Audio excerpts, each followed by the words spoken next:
सजनों, बीलोजी महाराज ने इस तरह से पूरे समाज के अंदर एक पंच पंचायत की व्यवस्था करके समाज को पुनः मर्यादित किया। यह व्यवस्था जब तक समाज में चलती रही, हमारा समाज मर्यादित समाज, राजा और महाराजाओं के टाइम में एक विष्णु ने कोर्ट में जाकर के गवाह देता था, अंतिम निर्णय सुनाया जाता था कि विष्णु ने कह दिया, फैसला हो गया। आप अनुमान लगाइए हमारे पूर्वज कैसे थे, उनका आचरण कैसा था, हमारी समाज की व्यवस्था कैसी थी। लेकिन वर्तमान में दुर्भाग्य का एक दौर चल रहा है जहां मन चले लोग समाज और धर्म की मर्यादा की धज्जियां उड़ाने से हिचकिचाते नहीं। या तो उनका पद का अहंकार होगा, या धन का गर्व अहंकार होगा, या परिवार का होगा, कोई ना कोई तो वजह होगी। अन्यथा समाज के सामने समाज की मर्यादा को तोड़ने का दुस्साहस करना ये सामान्य बात नहीं। जाम्बूजी भगवान ने कहा, जाके पंथ का भांजना, स्वामी का निंदना, स्वामी का दुश्मना, गुरु का निंदना। मेरी पंथ की मर्यादा को तोड़ने वाला सबसे बड़ा मेरा वो अपराधी दोषी है, मेरा दुश्मन है। यहां तक जाम्बूजी ने कहा। सजनों, समाज से बड़ा व्यक्ति नहीं होता, समाज बड़ा होता है। समाज तो मां की गोद है, मां की गोद में हर बच्चे के लिए स्थान होता है। बच्चा अपराध कर देता है, मां को गुस्सा आता, थप्पड़ मारती, दूर भी फेंक देती है। लेकिन बच्चा जब गलती कबूल करता है तो मां गोद में लेकर उन्हें लाल लड़ाती है।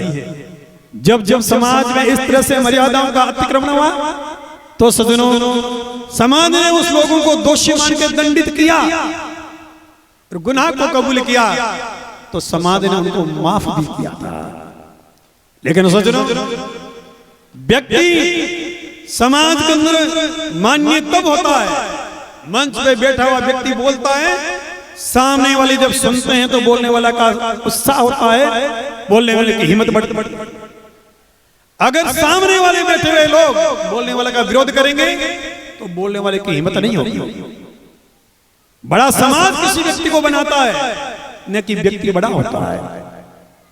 समाज के अंदर कोई भी व्यक्ति क्यों नहीं हो, समाज की मर्यादा को तोड़े उसका डट के विरोध होना चाहिए, क्योंकि वो समाजद्रोही, उसने समाज की मर्यादा को तोड़ा है।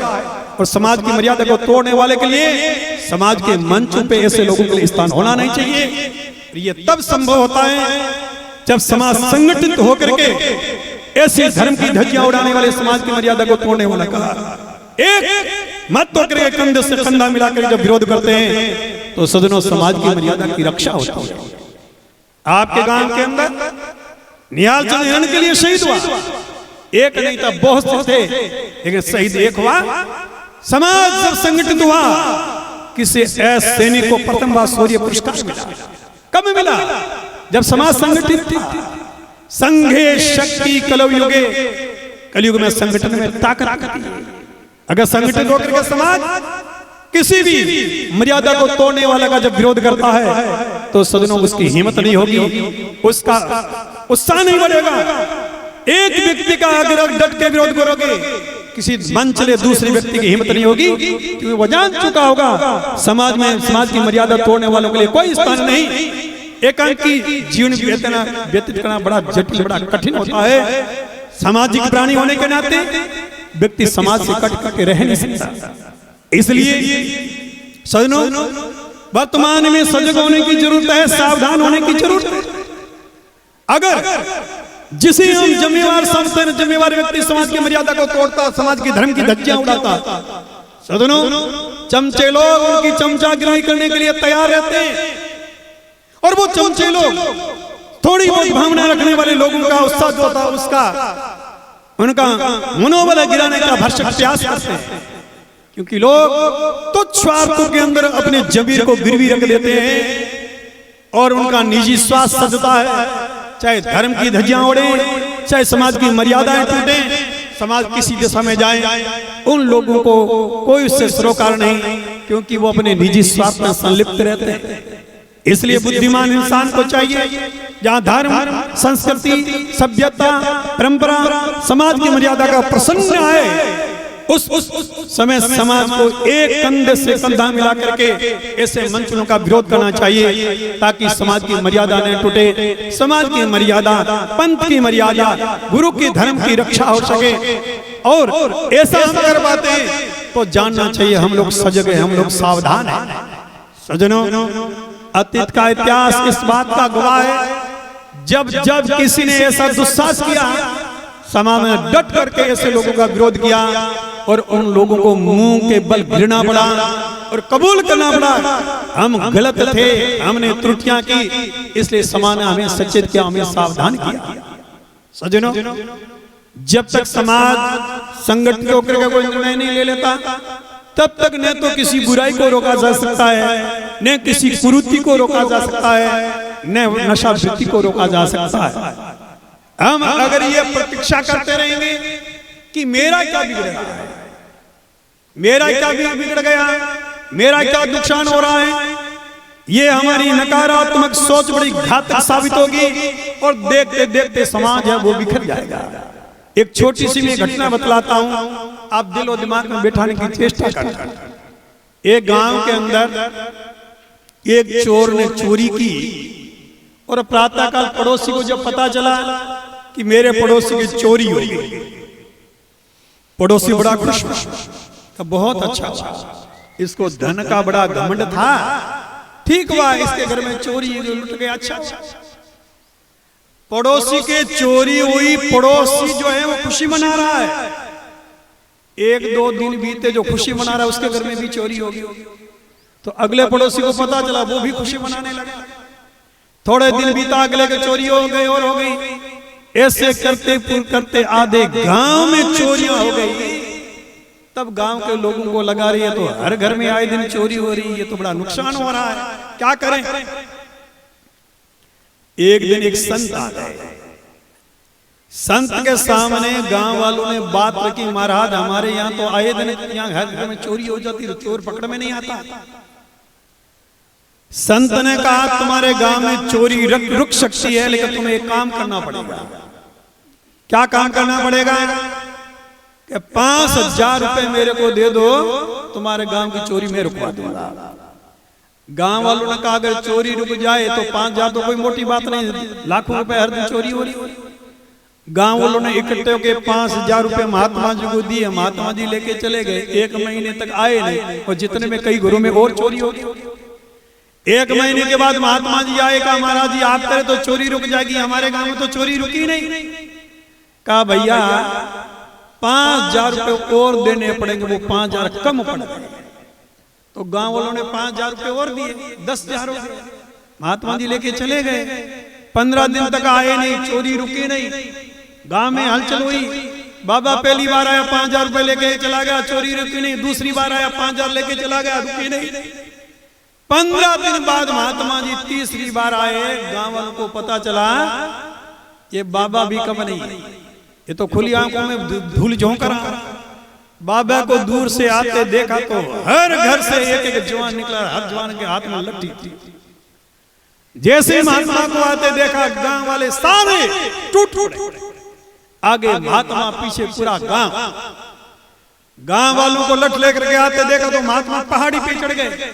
महात्मा को लगा आज तुम बचेगा, ये सब मिलकर के आए मार डालेंगे तुझे। गांव के लोग पहाड़ी चढ़ने लगे। वो 10,000 की पोटली गांव वालों के सामने फेंकी, ये तुम्हारे 10,000 रुपए भाई। उनका हमें 10,000 नहीं, हमें चोरी, आपने वादा किया था चोरी हमारे गांव में रुकी नहीं, आप पैसे लेके चले गए। का उसका उपाय आज तुम्हें समझ में आया? जिस तरह से पहली बार आया मैंने धोखा दिया, तुमने विश्वास करके दे दिया, दूसरी बार दे दिया, तीसरी बार आया तो तुम जग गए कि महात्मा भी धोखा दे रहे हैं, तो तीसरी बार मुझे पैसा नहीं, गांव एक हुआ तो भागने के लिए मुझे मजबूर होना पड़ा। पहले दिन तुम एक हो जाते, एक घर से दूसरे घर में चोरी नहीं होती। इसी तरह से एक कोई व्यक्ति समाज की मर्यादा तोड़े, समाज अगर संगठित हो जाए तो दूसरे मंचले की हिम्मत नहीं होती। अगर हम हाथ पे हाथ धरे बैठे रहेंगे, मेरा क्या करा जा रहा है, मेरा क्या जा रहा है, देखते देखते तुम्हारा खेत भिड़ जाएगा, समाज की परंपरा रसातल में चली जाएगी, नाम होगा विश्व समाज होता था। इसलिए समय आ गया है सावधान होने की, समय आ गया है सचेत होने के लिए, समय आ गया है संगठित होने के लिए। समाज की कोई भी मर्यादा तोड़े, कोई समाज के अंदर बुराई प्रवेश करती है तो संगठित होकर के मर्यादा तोड़ने वाला का डट के विरोध होना चाहिए, और समाज के अंदर कोई बुराई प्रवेश करवाता है इसका भी सामूहिक रूप से बहिष्कार होना चाहिए। मैं निठल्ला, जब आदमी ऊंट के नाक से नकतुन हुल्डा हो जाता है ना, उसका कोई इलाज तो नहीं है। शुल्डे तुम भी कम नहीं और तुम्हारे से मैं भी कम नहीं, मानते तुम नहीं, कहे बगैर मेरे से रहा नहीं जाता। मैंने पिछली बार भी कहा, उससे पहले भी कहा था, सांवसर गांव एक ऐसा आदर्श गांव हो जाना चाहिए जिसमें आसपास के गांव में संदेश पहुंचना चाहिए। सांवसर गांव के अंदर किसी प्रकार का नशा नहीं है। ऐसा उदाहरण अगर आप प्रस्तुत करते हो तब तो सदनों यह सत्संग का आयोजन करना, चर्चा करना, इसका कोई मतलब निकलता है। गत वर्ष आप लोगों ने इसी जाजम पे जग्गी के सामने कहा था, हम जाकर के कलेक्टर के सामने पेश होंगे, हमारे गांव में शराब का ठेका नहीं होना चाहिए। तो शायद आप लोग कुछ गए भी, लेकिन आप लोगों से कहा आप थोड़े देरी से आते, पहले आते तो रुक जाते। इस बार तो देरी हुई नहीं, या अब भी देरी हो गई? तो देरी हो गई, देरी हो गई। अब भी सचेत होने का समय है। अगर गांव की पंचायत लिखित रूप में आबकारी विभाग के अंदर ये रिपोर्ट दे, वहां प्रस्तुत हो, महिलाएं भी साथ में हो, हमारा गांव शत-प्रतिशत विष्णुओं का है, हमारे धर्म विरुद्ध ये चीज है, हमारी पंचायत की सरहद में इस तरह के ठेके नहीं होने चाहिए। सदनों, वो जैसे मैंने चोर वाली कहानी बतलाई, चाहे परिवार किसी का हो, ऐसा मत समझना मेरे पड़ोसी के घर में शराब पहुंची है, या मत समझना उसके पड़ोसी के यहाँ पहुंची है। सदनों, अंगुलियां अलग है, लेकिन यहाँ आने पे सारी अंगुली एक हो जाती है, यहाँ आने पे पांचों अंगुली अंगूठे एक हो जाता है। इसी तरह तो सब आपस में गुंथे हुए हो, भाई हो, कोई चाचा, कोई ताऊ है, कोई दादा है, कोई सगा है, कोई संबंधी है। किसका नुकसान हो रहा है, किसकी प्रतीक्षा कर रहे हो? ये सोच रहे हो कि हर घर में आग लगे, उसके बाद बाल्टी लेकर के भर आग बुझाने के लिए हम निकले? समय रहते अगर आप लोग प्रयास करोगे तो ऐसी बुराई से समाज बचेगा, गांव बचेगा, आने वाली पीढ़ी बचेगी। अन्यथा किसी युवा को देख रहे बच्चे देखें, इनके मन के अंदर भी वो दुर्गुण आस्था प्रवेश कर सकता है। इसलिए मेरा आप लोगों से आग्रह है, समाज में कोई भी बुराई प्रवेश करे तो व्यक्तिगत विचारों से उठ करके समाज हित में, धर्म हित में संगठित होकर के ऐसी बुराइयों का विरोध होना चाहिए। और माता और बहनों से मेरा निवेदन, तुम चाहो तो बहुत कुछ कर सकती हो। मैं घटना बतलाता हूं। आज वो व्यक्ति संसार में जिंदा नहीं है। गोपीराम जी धेतरवाल रोड वाले गांव पड़ता गंगानगर जिले में, गंगानगर से आ गया।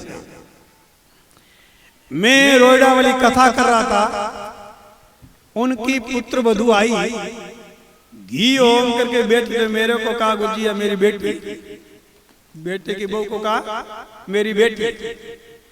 उन्होंने मेरे को एक घटना सुनाई, कहा गुरुदेव हमने तो लाहौर में, पाकिस्तान में अखिल भारतीय गुरु जम्बेश्वर सेवक दल का गठन करवाया था। हम तो उस समाज की सेवा में लगे हुए थे। मेरे को पता ही नहीं चला कि मेरा बेटा कब भटक गया और कब शराबी बन गया। घर थोड़ा लंबा चौड़ा था, अपने अपने कमरों में सोए। शाम को मैं तो निश्चित होकर सो जाता था, बेटा शराब पी करके कब आता। शादी हो गई, शादी हुई और पहली बार ये मेरी बेटी बहू बन करके घर में आई तो मुझे पता नहीं चला। जिस मेरा बेटा जो बिगड़ चुका उसकी आदत बनी हुई थी, वो शराब पी करके जैसे कमरे में आया, इसने अंदर से कुंडा लगाया और पैर में पहना हुआ सैंडल निकाला, मुंह छोड़ा, पीटते पीटते पीटते पीटते बांदरी की तरह बना दिया, पैर पकड़ लिए। कहा आज के बाद मैं कभी गलती कर दूं, मेरा मुंह और तेरी जूती। वो दिन और वो घड़ी ऐसी निकली तो रात को 9 बजे आता था, दिन छिपने से पहले घर आना शुरू, दौड़ दौड़ के काम करना शुरू कर दिया। मेरे को अचंभा हुआ कि 9 बजे आने वाला 6 बजे कैसे आ जाता, और उस घरवाली को देखे तो उसका शरीर कांपे। काफी दिन बीत गए, महीना बीता, 2 महीना बीता, 3 महीने बीते। एक दिन का मेरी बहन आई तो बहू आकर के पैर लगी। थोड़ी देर बाद मेरा बेटा दूर खड़ा, बहन ने सोचा भतीजा आया नहीं, पैर नहीं लगा, क्या बात है। जब तक बहू पास में खड़ी थी तब तक उसकी हिम्मत नहीं हुई पास में, वो जानबूझ के आंगन से बाखला में गई। वो आया, पैरों के हाथ लगाए, मुंह उस खुड़ के गिर, पैर इधर, हाथ इधर, पैरों के मुंह किधर। घरवाली को देखेगा, देख तो नहीं रही, उस सिर पे हाथ लगा, बेटा ऐसे क्या करा, कहां पे क्या रहा है, वाह वाह वाह वाह, अरे है क्या, बता तो सही। सिर पे हाथ लगा तो रोना शुरू किया जोर जोर से। क्या बात हुई? कहा तेरी बहू ने मुझे बहुत मारा, मार मार के मेरे मुंह का चेहरा जो शेप बिगाड़ दिया।